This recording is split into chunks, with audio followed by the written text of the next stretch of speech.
Good morning, and thanks for joining us here on Condo Solutions. It's Monday morning, so Monday morning between 9 and 10 o'clock, we talk about things that are happening in the world of condos, some of the issues out there for HOAs, condos, those organizations that are commonly referred to as common interest realty associations.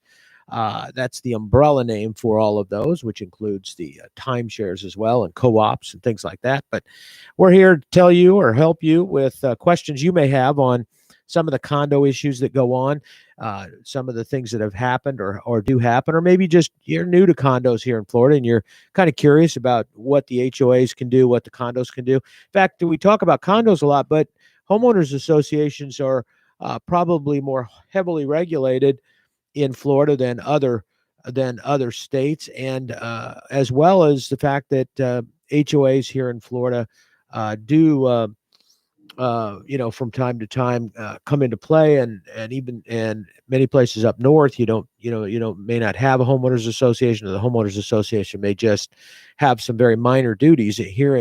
Here in Florida, some of the homeowners associations maintain golf courses and do all kinds of things. So it can be confusing, and the rules and regulations can be confusing. So that's why we're here. We've been doing the show for years. I've forgotten now how long, but it's, somewhere in the 15, 16, 17-year range. And it's been available and as a community service program. You can call our main number, 220-9788. That's 220-WSTU, area code 772, of course. 220-9788 is the number in the studio. And not many caveats or rules relative to the calls, but a couple things that we like to cover every week.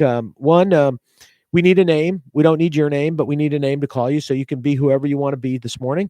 And we appreciate you giving us something to call you other than hey you. We do have one kind of request. We don't need your association name, and that's not because we're trying to protect your association. It's because many of our listeners, if they hear another association, think that the problem is not theirs or is not the same. But one of the things we've learned from a long time here dealing with CIRAs is that many of the problems are the same, or very, very minor changes, they're the same. So we don't want a listener maybe to think, oh, this doesn't apply to me, and then it was really their answer. For that reason, also, we're going to maybe give an answer that's a little broader. We'll try to answer your question, but we'll give you an answer that's a little broader than maybe your specific question, just in case there's somebody out there whose circumstances are almost the same, but not exactly the same. So we try to do that as well. And then the final thing that we always say every week is that, we give you the best answer we possibly can, but we give you what we call radio answers. And what we mean by that is that we don't have your documents, and anybody that knows anything about condos or homeowners associations knows that the documents can change the answer. Not even just changing the answer a little bit. Sometimes the documents can change the answer completely.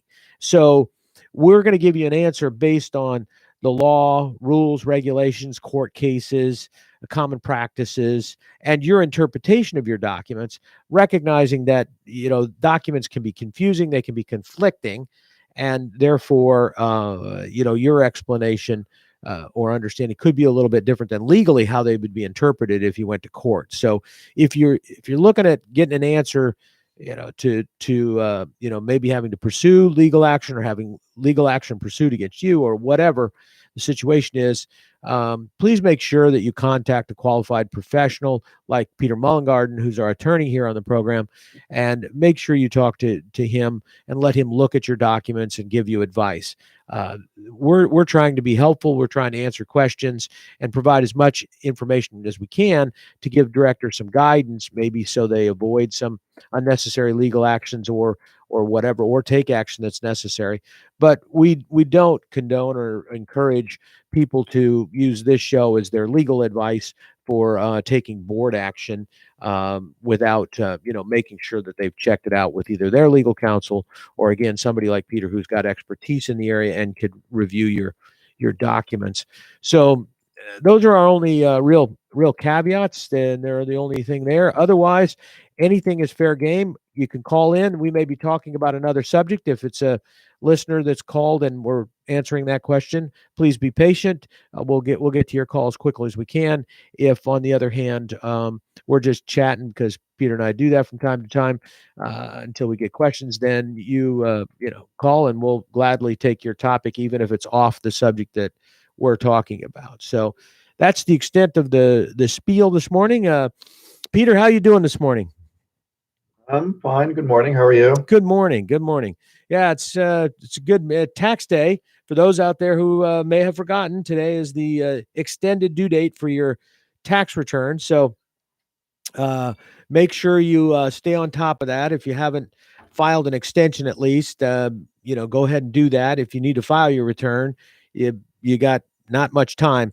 And frankly, don't if you're filing your return and you're trying to file it by going to the post office, don't do that this year. Make sure that you electronically file your return, especially if, well, either way, if you got a refund coming back or if you owe money. A lot of people think, well, if I owe money, I don't care if it gets processed very quickly. Well, you will, because if it doesn't get processed, a lot of bad stuff happens. The IRS thinks you haven't filed. They think you haven't paid. They start legal action against you.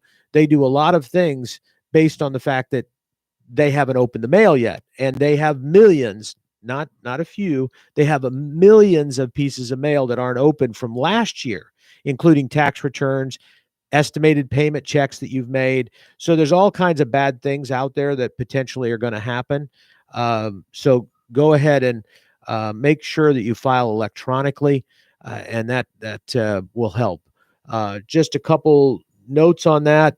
Since it is the 17th, you say, why is it May 17th? Well, it got moved to May 15th. May 15th was a Saturday. So today's the first business day afterwards. And so that's why it is May 17th. But your estimated payments were already supposed to be in for the first quarter and potentially for the second quarter. So if you didn't make any of those, you need to make them now. And again, like I say, everything needs to be electronic because everything is messed up right now. And that's the best way of getting situations resolved, because I can tell you from practical experience, from my own experience and from other CPAs, you cannot get through to the IRS. You can't correct a problem over the phone. So if they get some electronic documentation or paperwork, I should say, that's missing, and it's not filled out, or it doesn't complete your transcript or whatever, they're going to assume that they're right. That's one thing I've found with the IRS. They always assume that they're right until you show them that they're wrong. So that means they're going to assume that it's your fault and you didn't send it on time or whatever, and you're going to spend hours and days trying to convince them that you actually mailed it on time. If you do have to mail something for whatever reason, sometimes you can't file electronically. If you have to mail something, you definitely this year need to make sure you get certified mail return receipt requested. Not just certified, not just a stamp to show when you mailed it, but certified mail return receipt requested, so you can show that you sent it to the IRS and that they got it, and they're going to send a green card back to you that you can hold on to and have in your documentation and in your records. You should note on that green card, either by using one of the numbers that they have, or by just writing on the bottom of it, on the one that comes back, what it is. 2020 Form 1040, just so that you've got a record of it. Because they have been known, the IRS has been known to argue, yes, you've got a green card, but we don't know what it was, and you could have sent us anything. So at least make an effort. The courts have kind of ruled that out a little bit, but at least make an effort to show that that's what you mailed, and that you've got documentation by what the IRS sends back that's what was in the envelope. Otherwise, those are just some things for today. And I would mention there's a couple things. If you happen to be on unemployment, you know that the first $10,000, I think it is, of unemployment, might be 12, is not taxable. If you filed your return previously and put it on there and paid tax on it, the IRS is just starting this week to go through those returns. that have been processed and refund you your money or give you a credit for that income that wasn't taxed. So that's something that is coming about. The other thing is that, which kind of surprised me because it wasn't the way it was early on in filing, but it's changed. The law was passed after the end of the year, but what they're doing is if you owed money on the premium tax credit, uh, they're they're not requiring that to be reported or to be paid. So you may have to report it, but you don't have to pay it. So anyway, that's just something that's going on with taxes this year. And on the so if you were part of the Affordable Care Act and you got your and you took a credit against those payments, now once you find out what your income was, it determines what credit you were actually eligible for. So you may have taken too much. If you had, you used to have to pay that back with your tax return. This year, they're waiving that. You don't have to do that. So anyway, just another note out there for those that are trying to look at these things at the last minute. But otherwise, that's it. Peter, the sorry about that. I got kind of off on a tangent, but I figured with it being tax day, maybe I'd give some people some information that might help them. So even if it's just a reminder. Um, so all of the legislative stuff is done. So we'll have to schedule something there. I guess the governor, how long does he have to sign? Is it 7 days or is it 30 days or I less? forget the exact time period that Yeah, I he do too. has. I don't believe he has signed these bills yet, Okay. but Yeah. it's not anticipated that he won't. So, Yeah, that's what I thought. I mean, uh, it's like we've said though on previous shows. It's a little more difficult in um in Florida instead of federally, because federally, if the president vetoes a bill, it vetoes the whole bill, and so it's usually if he signs it, you don't hear anything. If he vetoes it, you hear a lot about it because it eliminates the whole bill. So if there's something somebody's been waiting for at the federal level and the president doesn't sign it, or um, they have the pocket veto, which is where if the president doesn't act within a certain period of time, then it's considered to be vetoed. But in Florida, the governor has line item veto, so they have the ability to basically not approve certain things. So that main bill could kind of go through, but certain portions of it might not.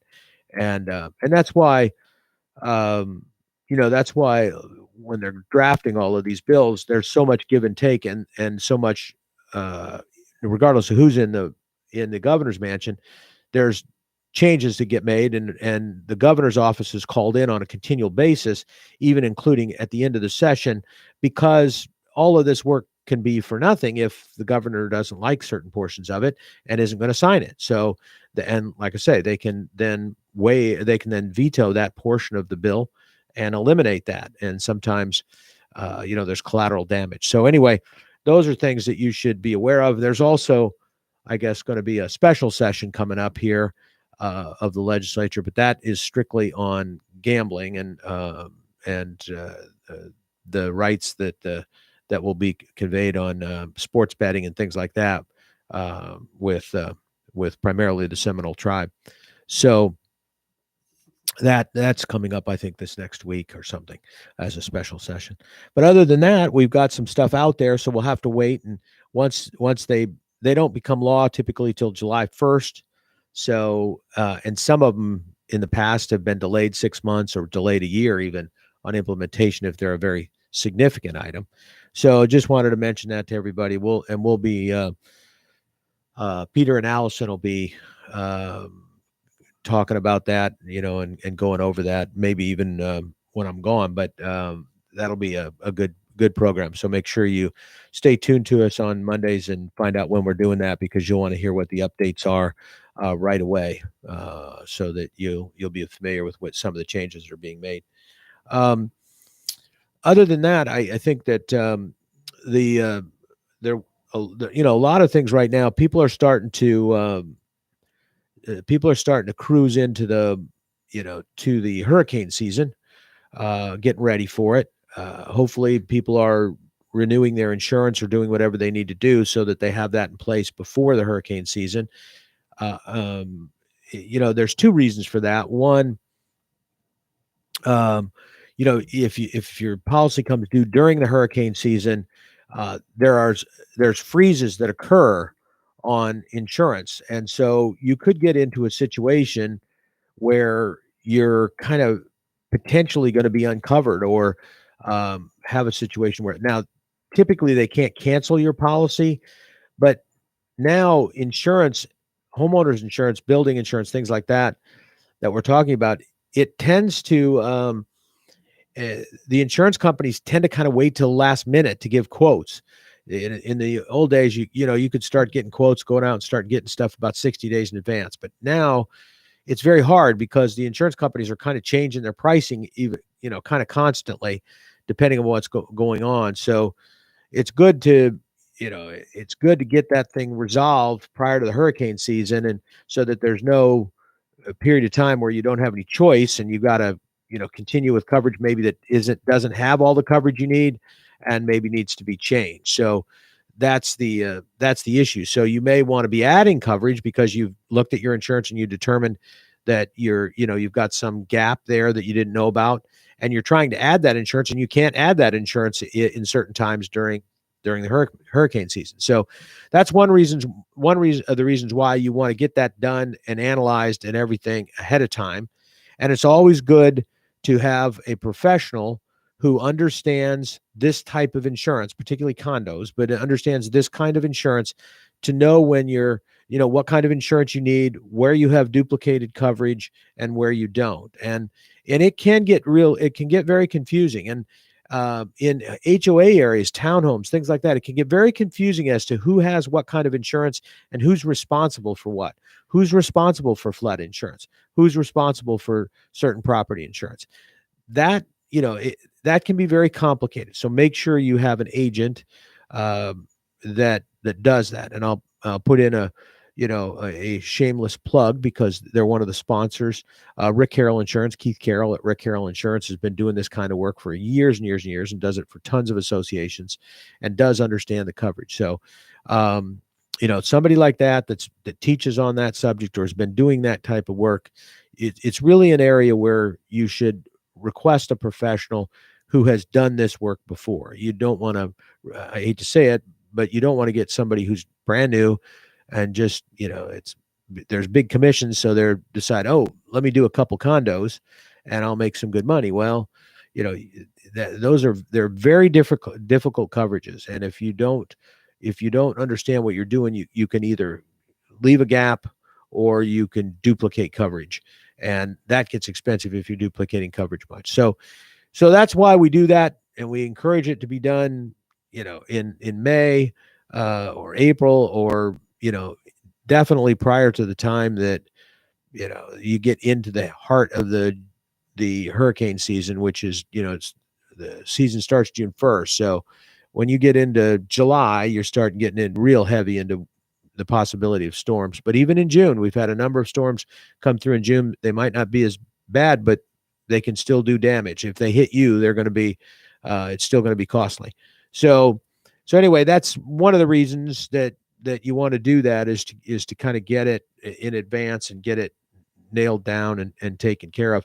The other thing is that if you wait until, and I know this is kind of a weird thing, but if you wait till right after the hurricane season and do it, let's say, right at the tail end of the hurricane season in November and do it, or even December, the problem is, depending upon what kind of hurricane season we had, you might get overly cautious quotes. If the insurance companies have lost a lot of money during the last hurricane season, they overreact. I mean, it's just as simple as that. We're all the same like that. It's if it's fresh, if you just got the fresh cut, or the fresh burn, you don't stick your hand on the stove right away.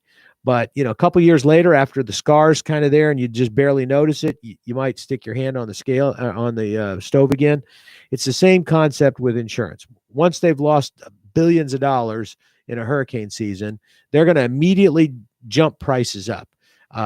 And if that happens to be your insurer, you're going to now be scrambling to find other coverage. And frankly, if a big insurance company pulls out of the market, like happened 10 years ago or so, if a big insurance or multiple insurance companies pull out of the market, um, then there's a lot of places looking for insurance and very few people that are willing to write it.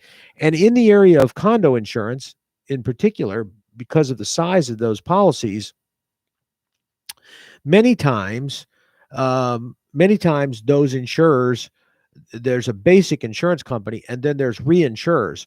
There are people like Lloyd's and Swiss Re and those kind of places that they handle damages above certain levels. So the insurance company covers the basic damages up to, say, $2 million, and then anything over $2 million is covered by one of these big reinsurance companies. Well, they reinsure not only storms, but they reinsure a lot of stuff. And that's the other thing, timing wise, is sometimes there's nothing you can do about it, but sometimes you end up with a increase solely because some insurer like Lloyd's was looking at a big loss in another area, and they've decided to cut their exposure overall. And one of the areas that they have a lot of exposure typically is wind insurance and things like that, wind and storm and property insurance. So anyway, just keep those in mind. That's something that you might want to be looking at, and some of the things that you might want to take into consideration when you're coming up this year and getting ready for hurricane season. Otherwise, I don't know, Peter, what kind of things are you seeing? Anything going on in your associations? Anything that maybe is I know a lot of my stuff going on here has been kind of most of the activity relative to real estate. I think right now that's probably the biggest thing. There's a lot of turnover of units and new owners coming in and asking questions about stuff or not understanding that they couldn't do this or couldn't do that.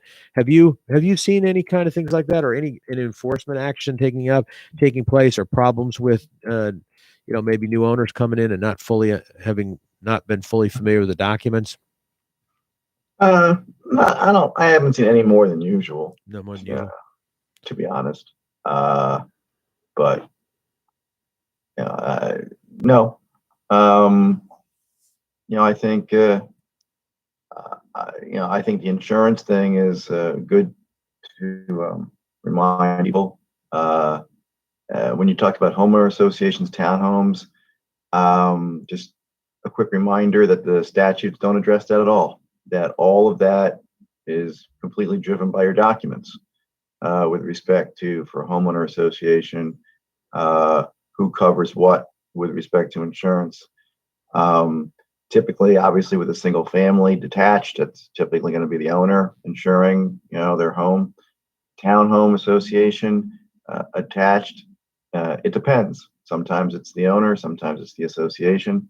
But those things have to be looked at pretty carefully to see who insures what. Condominiums completely driven by statute. Completely driven by the Condominium Act for the most part. Yeah, and I had a townhouse that I had where the maintenance was the responsibility of the association. The repair, or the replacement or repair, was the responsibility of the owner, and the association covered the insurance.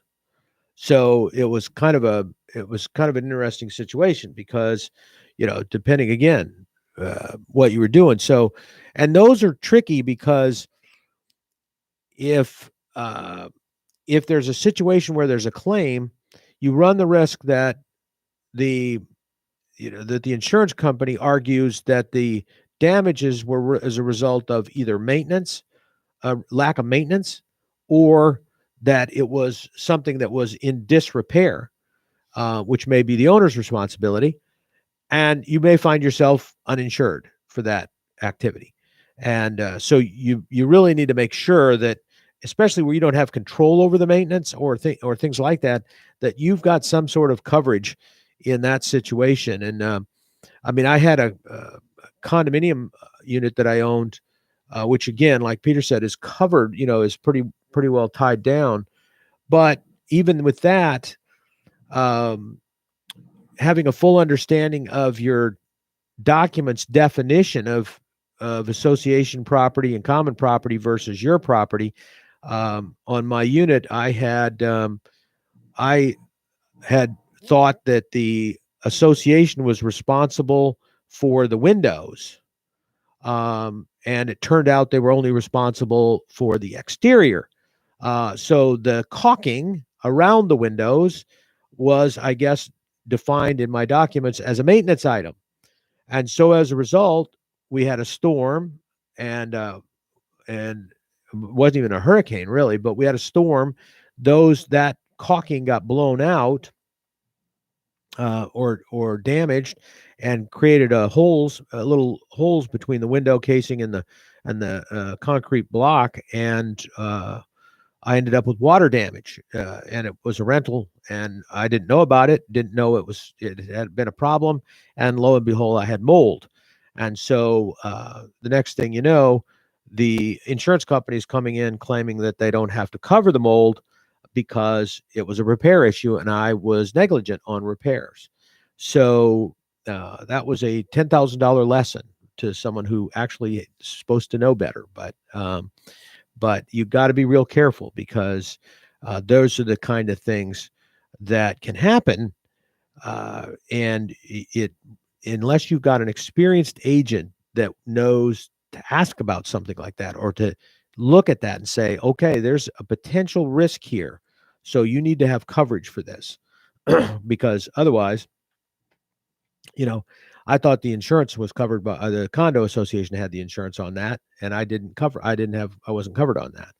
That was excluded. So anyway, that was just a good lesson for me to learn. But you're right, Peter. It's those kind of things are, something that people need to, be aware of on the It's insurance side. also, I mean, that's also interesting because with respect to condominiums, um, the the maintenance and the insurance are not the same.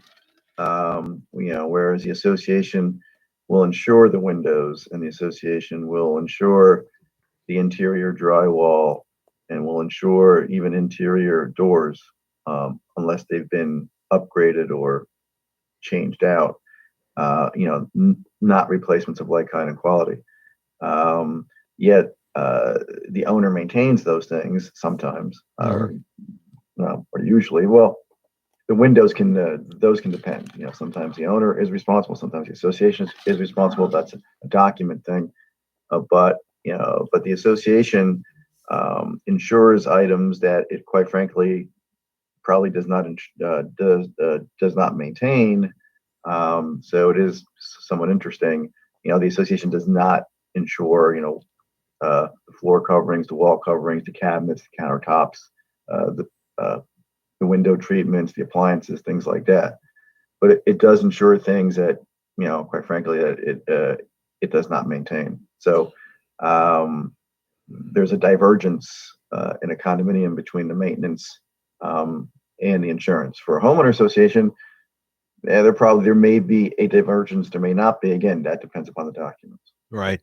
And Peter, I think it's important, because you were talking about it, that um, associations need to understand where some of these risks are. For example, if you're not responsible for the maintenance of your air conditioning unit, if the association isn't, the individual is, all right, but the association is insuring it, then the association needs to look at, they need to look at what kind of regulations they have relative to mandatory maintenance, and forcing maintenance if it gets to a certain level of disrepair. Because if that unit is damaged during if it's damaged during a storm, there's the chance that the insurance company is going to argue that the association had negligence, or that there was also a that there was also a risk that that they covered it, but it was covered under the deductible, and that should have been maintained, and so the association actually ended up paying for the replacement of the unit when they weren't supposed to. It was supposed to be maintained, or maybe replaced by by the unit owner, and then the unit owner gets off the hook because they just didn't maintain it. On some of the high rises out on the ocean, the units are on the roof, but they're the responsibility of the unit owner, and some of them are barely hanging on. They've got a screw holding them into the roof there, and that's about it. And everything else is kind of in disrepair. Frankly, sometimes some of those units don't even work that well because people are only down here during the winter months, and they're from some place where it's 12 degrees below zero, so they don't care that it's 72, and so they don't even run the AC. They keep the windows open, and that's it. And that's a whole nother issue. So anyway, it's, as an association, I think it's important to understand what what your responsibilities are, and clearly define what items that the unit owner is responsible for, and probably should have language in there relative to the maintenance and when that has to, and how that has to be maintained. I don't know how far you can go on that, Peter, but I know some places will say that the unit owner is responsible for the maintenance of the AC unit, for example, but doesn't say when that unit has to be maintained. It doesn't have any language about filters or checking over, the Actually, line, yeah, I mean, actually, rarely do you see any language that specifies the, when it has to be maintained, only that it has to be maintained. So that's a good question. I mean, it doesn't say, that you have to do such and such every X amount of years. Where I have seen that language sometimes, and I've done it myself, is with water heaters. I know we're off topic slightly, but because one of the biggest problems for any high rise or multi-floor is water heaters that rupture and end up, leaking, down to the units below, plus the unit that it's in. So I have seen amendments, and I've drafted them that requires a water heater to be replaced every X amount of years, in order to try to prevent, the water heater that ruptures or bursts, leaks. Yeah. And I'm surprised because, I know in commercial leases, for example, it's not uncommon at all for language to be in there to specifically say what the tenant has to repair, how often, they have to maintain an AC service, for example, to change the filters and clean out, test the lines and all that kind of stuff. And if they don't, then it invalidates their, they have claims under the lease and all kinds of things like that. So, I'm surprised. I think, I think associations in the future ought to look at some of those items. Like, for example, if I had a requirement to check the caulking on that unit, I would have first of all then known, oh, the caulking's my responsibility. And second of all, I probably would have had it done because it would have cost nothing to have somebody come out, look at that, and seal those windows. Probably been a couple $100. But instead, I didn't know about it until it was too late, and then you're in a situation where it's $10,000 instead of a couple bucks. But anyway, we've got a caller. John, go ahead. Gentlemen, good morning. Morning. Two questions, because I didn't think of this one until I was listening to you guys. I came in late. You might have addressed this, but after June 1st, are you allowed as a homeowners association to pick up hurricane insurance? Yes. Okay. It's just that if there's a named storm that's within a certain distance now, it used to be if there was a named storm at all. Now I think it's got to be within a certain, area or whatever. The insurance company will put a moratorium on binding the policies.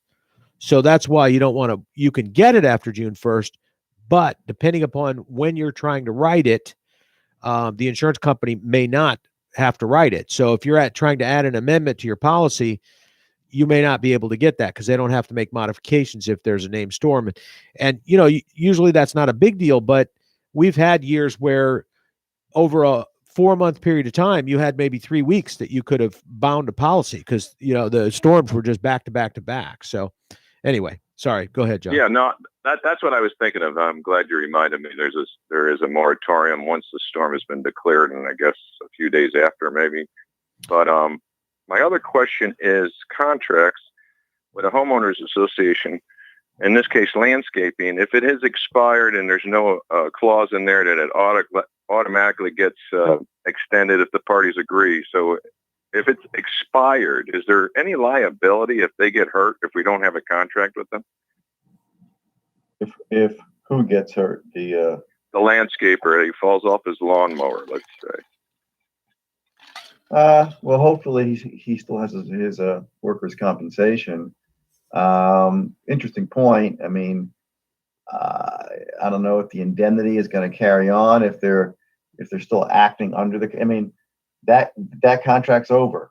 I guess at that point the parties are then acting under some sort of verbal or whatever arrangement. But it's an interesting question. I haven't had it come up. Presumably, presumably his workers' compensation is still in effect. The actual sorry, terms of the I didn't mean to put contract- you on the spot. It's just an interesting dilemma because it is an the interesting board dilemma. hasn't approved anything orally. I don't know if, for example, the hold harmless, the indemnity would still be in effect. I guess you could try to make an argument that the parties are acting on a month-to-month under that contract, but I'd have to look into it. Yeah, I would. Mm-hmm. My guesstimate would be based on my knowledge of contract law, which is not that big, but that except in the area of real estate, you can have verbal contracts, as Peter mentioned. So, if you had a written contract and that written contract expired, but the association was still paying the person and the person was still coming out and providing the services that they had been providing, probably you would be able to argue that there was a verbal contract and that because there had been an offer and an acceptance every single month, because every time the person does the work, you pay them. So, but you don't want to be in that situation where legally you're responsible on, you're in a situation where you got a court that's probably got to rule whether or not you actually had a contract. But, legally we forget. And the reason I mention this is because in some area, in many areas, like I say, other than real estate in itself, but in many areas, you can have a contract and it doesn't have to be written. So the president going out half cocked and telling somebody, I want you to do this. I want you to do this. I want you to do this. Well, in a lot of situations, they can bind the association into a contract, a verbal contract. If the other party can show that they thought that person had the authority to enter into that contract and to sign on that contract, even though it wasn't written. In other words, it was a verbal, that can still be binding. And, associations need to be careful because in the consumer world, we're protected from some of that sometimes because the law protects us as a consumer because we don't necessarily know all of those rules relative to contracts. But as a business, as a commercial entity, which, associations are in that realm, there's more onus put on them to know some of this stuff. So anyway, it's a good point, John, but it's a good thing to remind people that even if you don't have a contract, you might think, well, this is great because we're going to get somebody else later or whatever. You may have a situation where you're not covered, or it may be a situation that you're open on a contract, or you may have contracts that you're bound by and you don't realize it. So anyway, it's just totally unnecessary. I mean, you do your due diligence.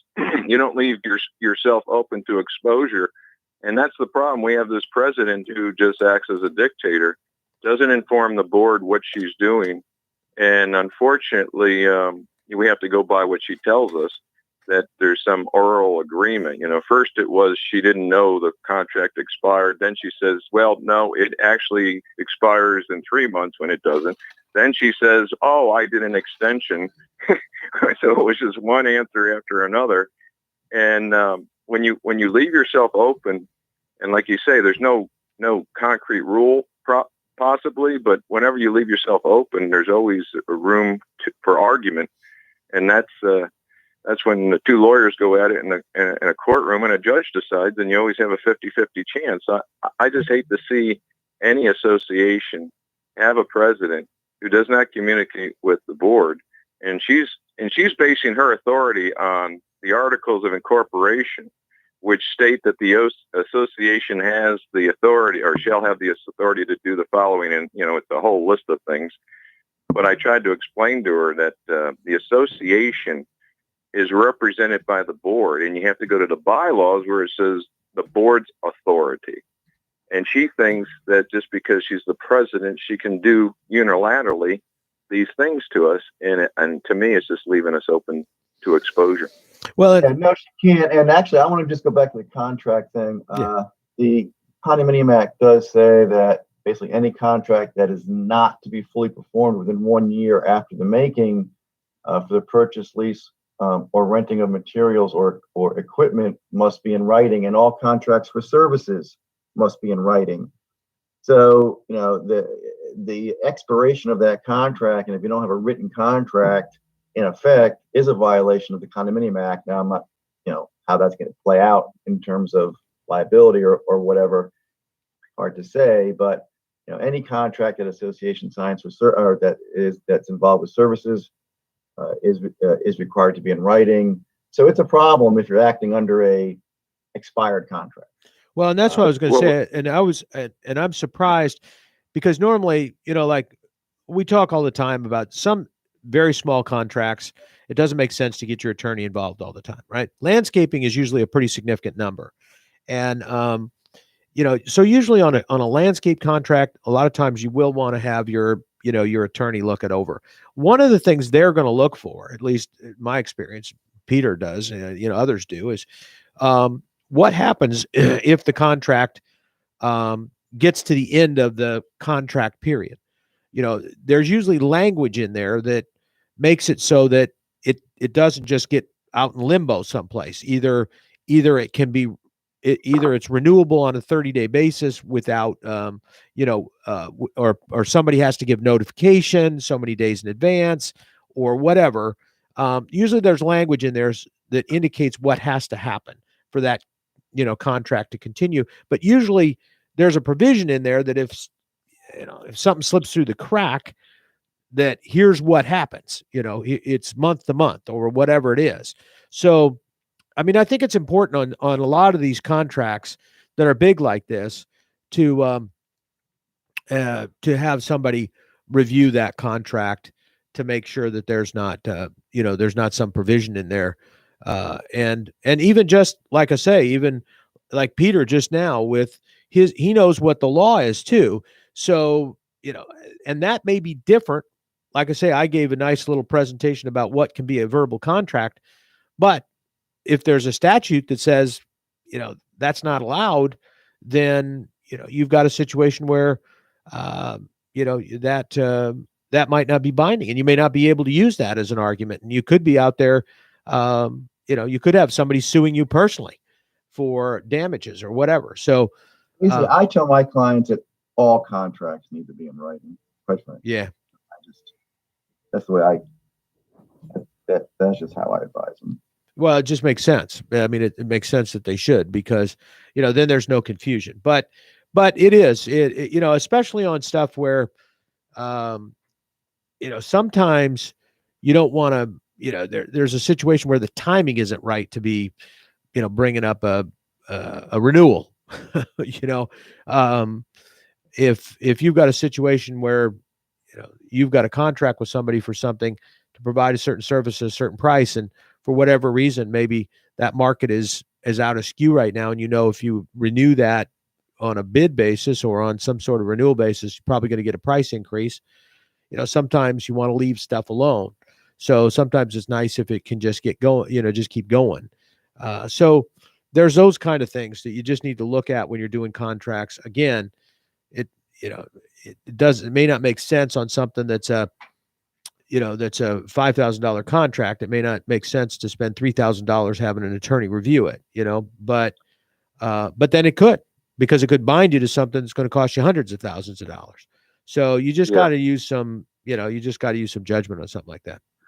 Well, the the condo chapter 718, it seems a lot tighter than the homeowners or POA in 720. Is there any talk in Tallahassee, Peter, of them tightening up 720 so it's more in line with 718 where it applies?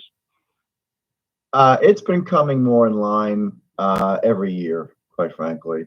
In fact, 720 has its own contract section as well, as far as bidding and contracts that need to be in writing. So there are similarities. Is it the same? No. But it seems like every year they get closer. Yeah, because where the two agree, when we're not talking about building maintenance per se, I don't understand why they can't use cookie cutter language and apply it to both chapters.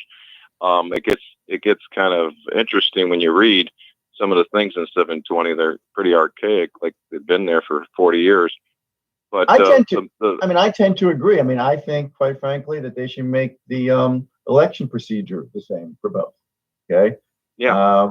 For the board, I think it would make it easier. Yeah. Why not?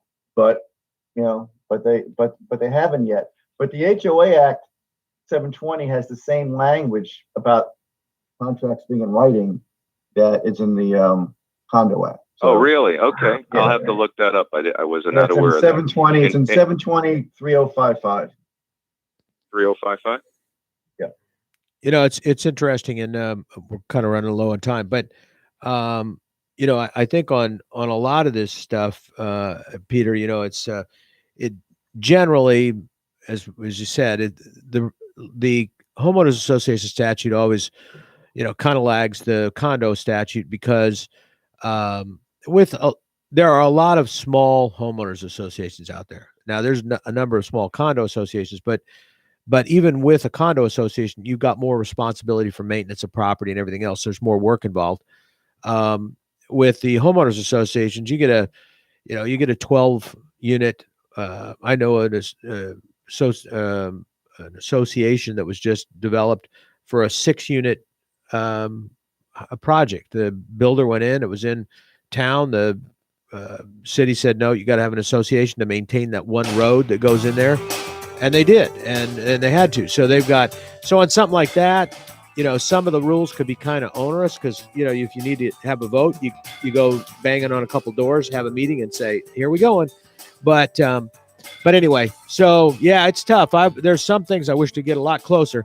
But anyway, we're running out of time. We're out of time this morning. We appreciate it. John, thanks for the call. Appreciate all you listeners joining us, and we appreciate your participation. We'll be back here again next Monday, right here, 9 to 10 o'clock, talking about all those things in condos that you want to know about and don't know about, right here on WSTU Digital 1450. We're Martin County's Heritage Station.